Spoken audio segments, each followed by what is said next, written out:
ఈ మొలకలెత్తిన విత్తనాల్లో మాంసకృత్తులు బాగా ఉంటాయి. 25 గ్రాములు మాంసకృత్తులు ఉంటాయి 100 గ్రాముల గింజల్లో.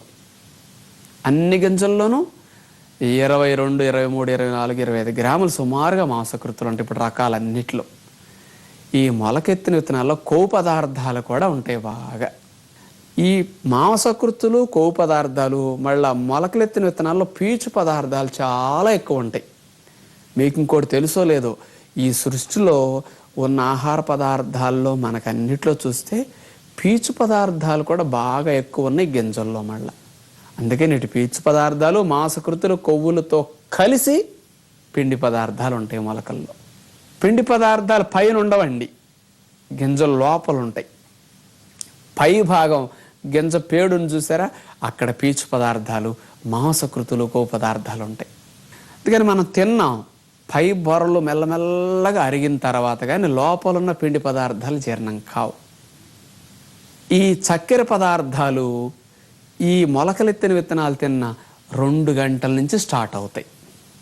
ఇక ఈ చక్కెర పదార్థాలు మొలకలెత్తిన విత్తనాలతో వచ్చినప్పటికీ మాంసకృతులు, కొవ్వు పదార్థాలతో కలిసిపోయి ఉన్నాయి. అందుకని ఏమవుతాయి, ఈ చక్కెర పదార్థాలు ఒక్కసారి అరిగినప్పటికీ లోపల రక్తం లోపల చేరకుండా మొలకలెత్తిన విత్తనాల్లో ఉన్న కొవ్వు పదార్థాల, మాంసకృతులు వీటిని పట్టుకుని లోపలకు ఒక్కసారి చేరనేయకుండా ఉంటాయి. పీచు పదార్థాలు కూడా ఉన్నాయి కాబట్టి మీకు 4 గంటల సేపు, 5 గంటల సేపు అంచెలంచెలుగా ప్రేగుల నుంచి చక్కెర పదార్థాలు రక్తంలో మెల్లమెల్లగా చేరుతుంటాయి. అందుకని మీరు 2 గంటలకు ఒక్కసారి మళ్ళీ ఎందుకు తినక్కర్లేదంటే, తిన్నప్పుడు ఎక్కువ తిన్నప్పటికీ మీ రక్తంలోకి చేరవి చిన్న ప్రేగుల్లో ఉంటాయి అన్నమాట. దశల వారీగా జీర్ణం అవుతుంటాయి. జీర్ణం కావటానికి 2.5-3 గంటలు అయిపోతాయి. కానీ జీర్ణమైన పదార్థాలు చక్కెరగా మారినా ఒక్కసారే రక్తం లోపలికి వెళ్ళి చక్కెరను పెంచవు, ప్రేగుల గోడల నుంచి మెల్లగా పీల్చుకోబడతాయి. అందుకని మీరు 2 గంటలకు ఒకసారి తినవలసిన పని లేకుండా మీకు చక్కెర డౌన్ కాకుండా ఈ మొలకలెత్తిన విత్తనాల ద్వారా వచ్చే చక్కెర పదార్థాలు దశల వారీగా చేరి శక్తిని మీకు దశల వారీ ఇస్తూ ఉంటాయి అన్నమాట. అది ప్రధానమైన లాభం. అందుకనే మీరు ఉదయం పూట 9 గంటలకు మొలకెత్తిన విత్తనాలు తినటం పూర్తి చేస్తే ఈ మొలకెత్తిన విత్తనాల ద్వారా వచ్చే చక్కెర మీకు మధ్యాహ్నం 1 గంట 2 వరకు నీరసం రాకుండా రక్షిస్తూ ఉంటుందన్నమాట.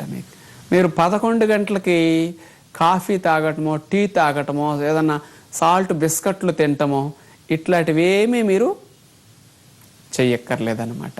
ఇక నోరు ఆడించొద్దు ఉదయం తింటే మధ్యాహ్నం వరకు. ఇంతకుముందు తినే ఇడ్లీ దోశల విషయం తీసుకుంటే మీరు ఒక్కసారి 5 ఇడ్లీ, 6 ఇడ్లీ, 7 ఇడ్లీ తినేశారనుకోండి, 2 దాకా నీరసం రాకుండా ఉండాలని మీకు ఇన్ని మొలకలు తింటే 400-500 శక్తి వస్తుంది.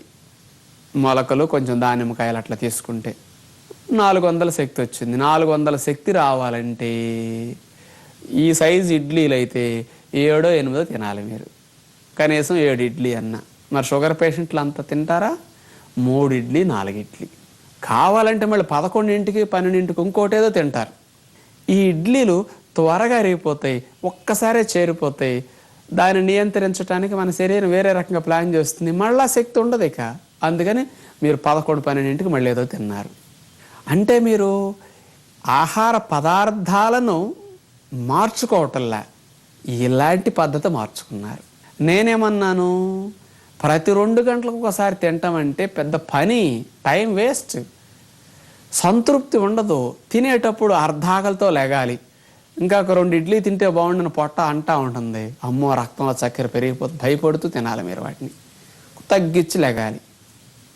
మళ్ళా 2 గంటలకు ఒకసారి తినబుద్ది కదా, ఆకలి అవదు, కానీ బలవంతంగా తింటారు. ఇట్లా అనిపిస్తుంది.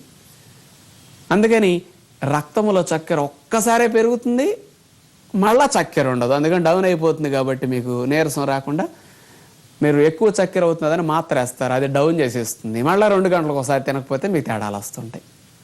జరిగేది అది. అదే మీరు మధ్యాహ్న పూట భోజన విషయం తీసుకోండి. తెల్లటి అన్నం తిన్నారు, ఏముందండి అనుమానం లేదు, సాంబార్ల మీద, రసాల మీద. ఏముంటుంది సాంబార్లో, రసాల్లో ఉప్పు కారం తప్ప. కూర తింటే ఇంత, తెల్లటి బియ్యంలో పీచు పదార్థాలు లేవు. కనీసం నా పప్పు బాగా ఆకుకూరలు ఏమైనా తింటున్నారా? ఇట్లాంటివి అన్నంటే కాస్త కలిస్తే నా లేటుగా అరుగుతాయి అనుకోవడానికి లేవు.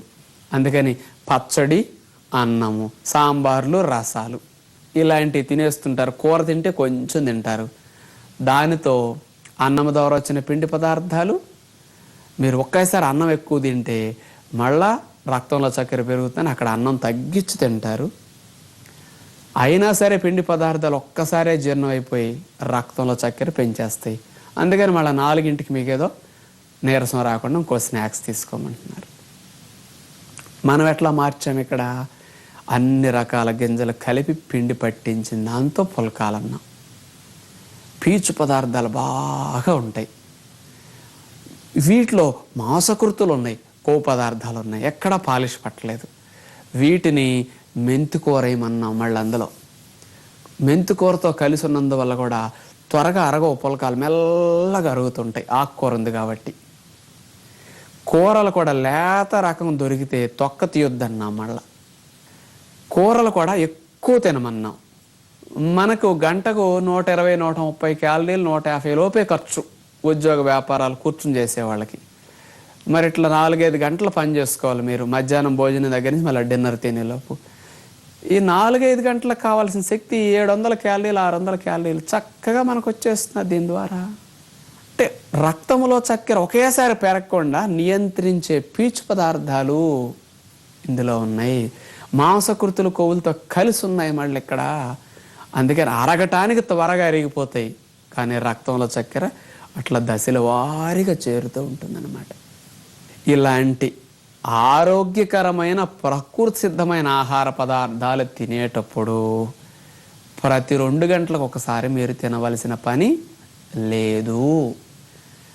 మీరు తినేటప్పుడే 80-85% పొట్టన మధ్యాహ్న పూట 4 పుల్కాలు, 1/2 కేజీ 30 కేజీ కూర తీసుకుని 1 కప్పు పెరుగు వాడినా, ఇంత ముద్ద పెరుగన్నం, మజ్జిగన్నం, ముడి బియ్యం అన్నంతో తిన్నా రక్తంలో చక్కెర పదార్థాలు రైజ్ కావు.